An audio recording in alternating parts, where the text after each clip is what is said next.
what does lynching mean? And a mob grabs you. They don't give you a chance to defend yourself. They don't tell you what happened to you. They just destroy you. That's exactly what's going on in the United States House of Representatives right now. So that is Senator Lindsey Graham describing what a lynching actually is, which might have led you to believe that he would be denouncing the president for comparing the impeachment inquiry to a lynching, but instead no, he went beyond what Trump said and said it's a lynching in every way, in every sense. If you missed the tweet, I envy you, but I'm going to correct that situation for you. Trump had tweeted this morning, all Republicans must remember what they are witnessing here, a lynching.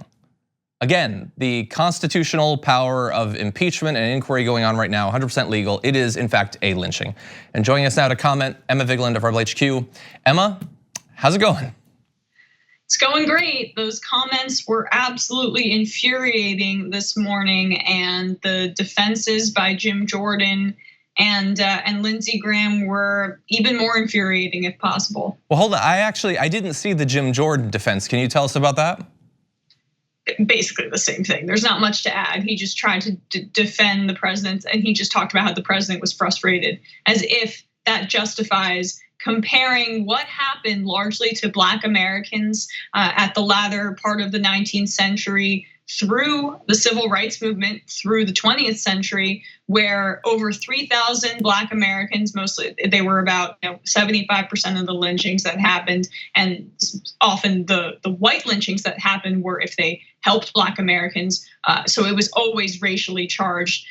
Comparing it to that, where Black Americans, their flesh and bones were taken as souvenirs by the people who lynched them, where they were hung from trees, where they were burned to death for crimes that they may have not even committed, imagined crimes by racists in the South. Comparing that to what he's doing or what's happening to him, the impeachment proceedings for crimes he's basically admitted to is beyond disgusting, and the full-throated defense of Lindsey Graham and people like Jim Jordan is really just the cherry on top of the horror.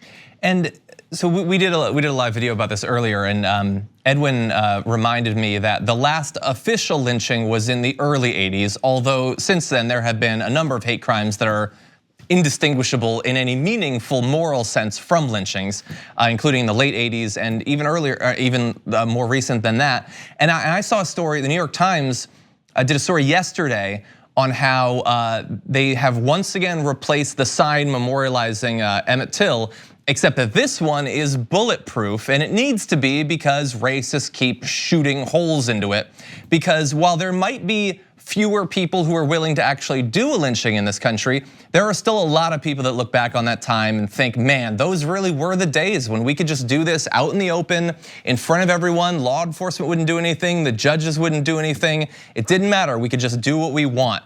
And that's who he's playing to right now. That we haven't even moved past the actual lynchings. We've never had an actual accounting as a country, a moral accounting for what happened.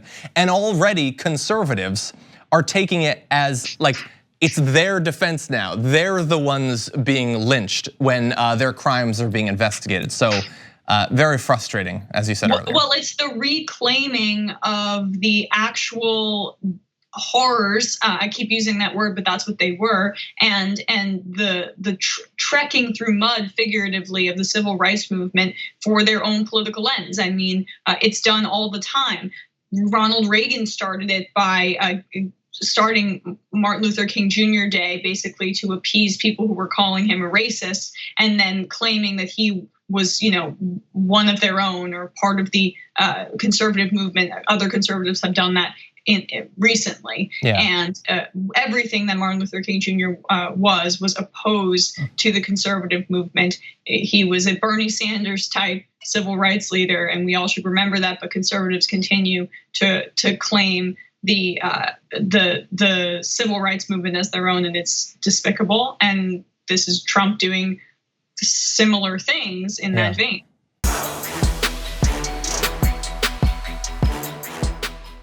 For more political news, breakdowns, interviews, stories of activism, and me trying my hardest to care about the occasional big celebrity news story, subscribe to our YouTube channel at youtube.com/thedamagereport. And you can ring the bell wherever it is so you don't miss anything.